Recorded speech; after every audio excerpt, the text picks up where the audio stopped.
நண்பர்கள் அனைவருக்கும் வணக்கம். ஈரான் போர்னால இப்போ இந்தியாவுக்கு ஒரு மிகப்பெரிய ஜாக்பாட் ஒன்று அடிச்சிருக்கு நண்பர்களே.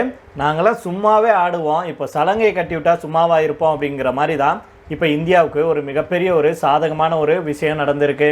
இதில் இந்தியாவுக்கு மட்டுமல்ல, ரஷ்யாவுக்கும் ஒரு மிகப்பெரிய சாதகமான முடிவு ஜாக்பாட் அடிச்சிருக்கு நண்பர்களே. அது என்ன அப்படிங்கிறத நம்ம இந்த வீடியோவில் தெரிஞ்சுக்கலாம். அதை தொடர்ந்தே பார்த்தீங்கன்னா ஓவர் நைட்டில் எல்லாம் மாறிடுச்சு. திடீரென ஹார்முஸை திறந்திருக்கு ஈரான். இதன் பின்னணியில் இருக்கும் காரணம் என்ன அப்படிங்கிறத தெரிஞ்சுக்கலாம். அதே போல் ஈரான் ஹார்முஸை திறந்தாலும் அமெரிக்காவுக்கு அடுத்த ஒரு எச்சரிக்கையையும் கடுமையான மிரட்டல் ஒன்றையும் கொடுத்துருக்காங்க. அது என்ன அப்படிங்கிறத நம்ம இந்த வீடியோவில் தெரிஞ்சுக்க போகிறோம்.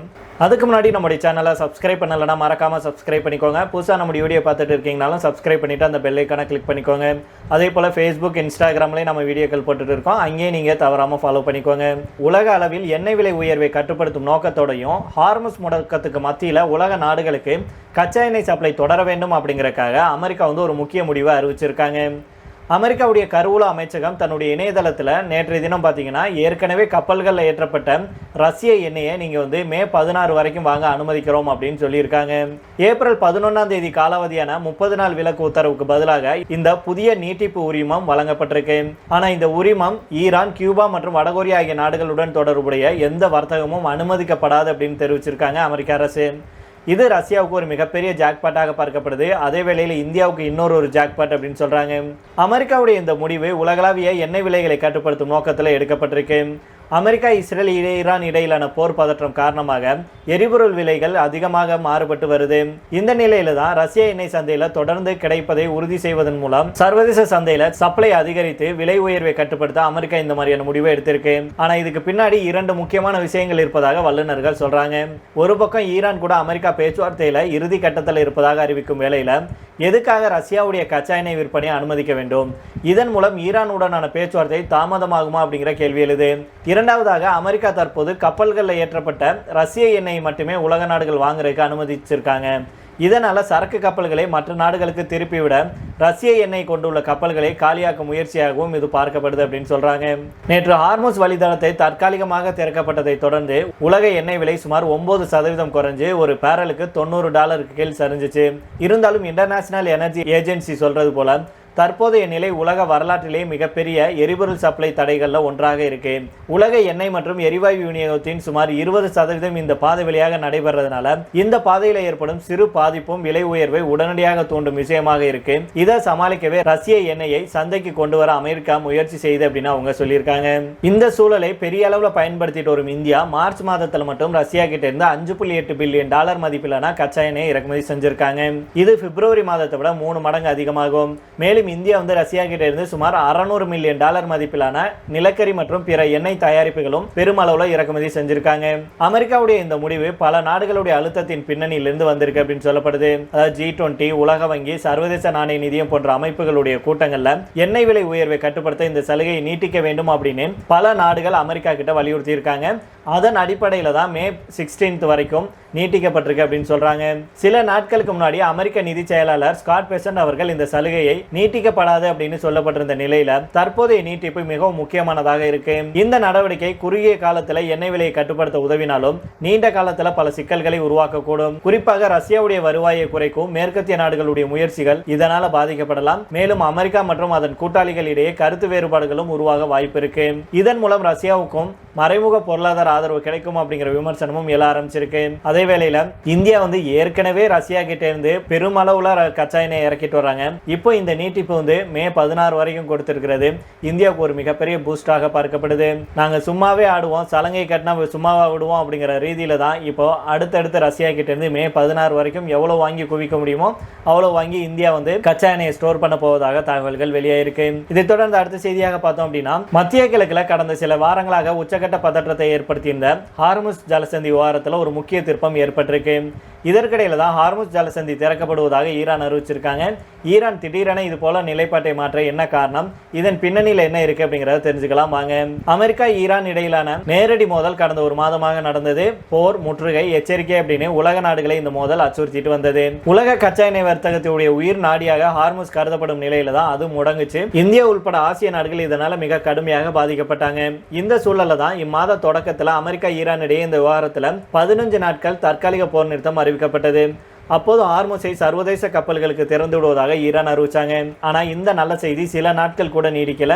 அப்போது லெபனான் மீது இஸ்ரேல் நடத்திய தாக்குதலால் ஆத்திரமடைந்த ஈரான் உலக நாடுகளுடைய எரிசக்தி பாதையான ஹார்முஸ் ஜலசந்தியை மீண்டும் மூடினாங்க. இதனால மீண்டும் சப்ளை செயின் பாதிப்பு ஏற்பட்டது. இதற்கு நடுவே தான் நிரந்தர போர் நிறுத்த ஒப்பந்தத்துக்கு உடன்படாத ஈரான் மீது அமெரிக்கா கடற்படை முற்றுகையிடும் அப்படின்னு ட்ரம்ப் அவர்கள் அறிவிச்சாங்க. அப்படிங்கிறது தனிக்கதை. இது சீனாவை போன்ற நாடுகளுக்கு பெரும் எரிசக்தி நெருக்கடியை ஏற்படுத்துச்சு. கடந்த சில நாட்களாகவே ஹார்முஸை சுற்றிலும் இது போல ஏகப்பட்ட குழப்பங்கள் நிலவிட்டு வந்துச்சு. இந்த சூழல்ல தான் ஹார்முஸ் ஜலசந்தியை மீண்டும் திறப்பதாக ஈரான் அறிவிச்சிருக்காங்க. இது இந்தியா உள்ளிட்ட ஆசிய நாடுகளுக்கு ஒரு நல்ல செய்தியாகவே இருக்கும். திறக்கவே மாட்டேன் அப்படின்னு சொல்லி வந்த ஹார்முஸை ஈரான் திடீரென திறந்தது ஏன் அப்படிங்கிற குறித்தும் சில தகவல்கள் வெளியாயிருக்கு. அதாவது லெபனான் மற்றும் இஸ்ரேல் இடையே தற்போது எட்டப்பட்டிருக்கும் போர் நிறுத்தம் காரணமாகவே ஹார்முஸ் ஜலசந்தி திறக்கப்பட்டிருக்கு அப்படின்னு சொல்லியிருக்காங்க. இது குறித்து ஈரானுடைய வெளியுறவு அமைச்சர் அப்பாஸ் அராக்சி அவர்கள் என்ன சொல்றாருன்னா, லெபனான் போர் நிறுத்தத்தை முன்னிட்டு ஹார்முஸ் ஜலசந்தி வழியாக அனைத்து வணிக கப்பல்களும் செல்ல முழு அனுமதி வழங்கப்படுது. ஈரானுடைய துறைமுகங்கள் மற்றும் கடல்சார் அமைப்பால் ஏற்கனவே அறிவிக்கப்பட்ட ஒருங்கிணைந்த பாதையில போர் நிறுத்த காலம் முடியும் வரைக்கும் இந்த போக்குவரத்து தடையின்றி தொடங்கும் அப்படின்னு அவர் சொல்லியிருக்கிறாரு. ஈரானுடைய இந்த அறிவிப்பை அமெரிக்க அதிபர் டொனால்டு ட்ரம்ப் அவர்கள் வரவேற்றிருக்கிறாரு. அதே நேரத்தில் தன்னுடைய பிடிவாதமான நிலைப்பாட்டில் அவர் பின்வாங்கல. அதாவது ஈரானை அமெரிக்க போர்க்கப்பல்கள் முடக்கியுள்ள சூழல்ல அது தொடரும் அப்படின்னு அறிவிச்சிருக்கிறாரு. இது தொடர்பாக அவர் என்ன சொல்றாருன்னா, ஹார்முஸ் ஜலசந்தி வணிகத்துக்காக முழுமையாக திறக்கப்பட்டிருப்பதை அங்கீகரிக்கிறோம். ஆனால் ஈரானுடனான எங்களுடைய ஒப்பந்தங்கள் 100% முடியும் வரைக்கும் அந்த நாட்டுக்கு எதிரான கடற்படை முற்றுகை முழு வீச்சில் தொடரும். இந்த பேச்சுவார்த்தையில பெரும்பாலான அம்சங்கள் ஏற்கனவே விவாதிக்கப்பட்டதுனால இது மிக விரைவுக்கு முடிவுக்கு வரும் அப்படின்னு நான் எதிர்பார்க்கிறேன் அப்படின்னு சொல்லியிருந்தாரு. ஈரான் கதவுகளை திறந்தாலும் ட்ரம்ப் அவர்கள் தன்னுடைய முற்றுகையை விலக்க மறுப்பது ஒரு ராஜதந்திர நடவடிக்கையாகவே பார்க்கப்படுது. லெபனான் போர் நிறுத்தம் உலகுக்கு ஒரு இடைவெளியை கொடுத்திருக்கு. ஆனால் ட்ரம்ப்புடைய திட்டம் முழுமையடையும் வரைக்கும் மத்திய கிழக்குல முழுமையான அமைதி திரும்புமா அப்படிங்கிறதா சந்தேகம். இந்த நிலையில தான் ஈரான் கடுமையான சவாலையும் கடுமையான எச்சரிக்கையும் கடுமையான மிரட்டலையும் அமெரிக்காவுக்கு ட்ரம்ப்புக்கு கொடுத்திருக்காங்க. உலகின் முக்கிய எண்ணெய் போக்குவரத்து பாதையான ஹார்முஸ் நீரிணை தொடர்பாக ஈரான் தரப்புல ஒரு கடுமையான எச்சரிக்கை வெளியாயிருக்கு. நேற்று ஈரான் அரசு லெபனான் மீதான தாக்குதலை இஸ்ரேல் நிறுத்தியது மூலம் ஹார்முஸ் நீரிணையில் அனைத்து சரக்கு கப்பல்களும் போறதுக்கு முழுமையா திறக்கப்படுது அப்படின்னு அறிவிச்சிருந்தாங்க.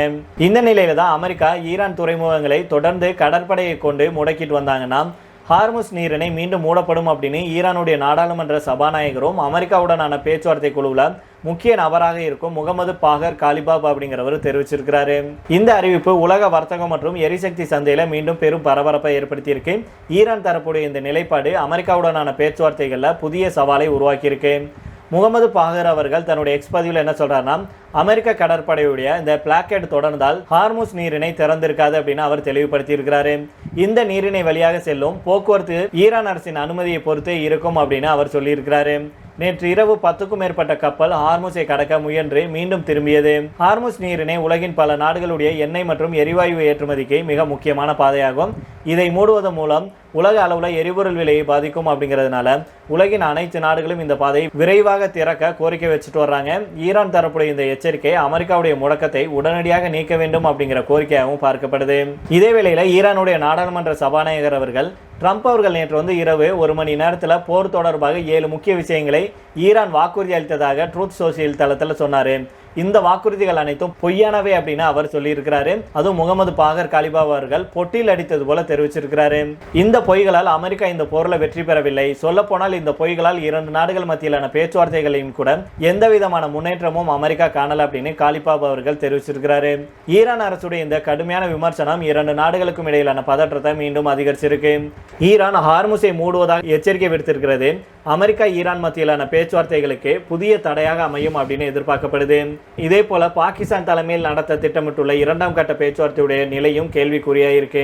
அதனால பொறுத்து பார்ப்போம் நண்பர்களே என்ன நடக்குதுன்னு. இப்போ இதோட நம்ம இந்த வீடியோ முடித்துக் கொள்ளலாம். இதே பற்றி உங்களுடைய கருத்துக்களை கீழே உள்ள கமெண்ட் பாக்ஸில் சொல்லுங்க. மீண்டும் நாளை வேற ஒரு செய்திகளுடன் உங்களை சந்திக்கிறேன். நன்றி, வணக்கம்.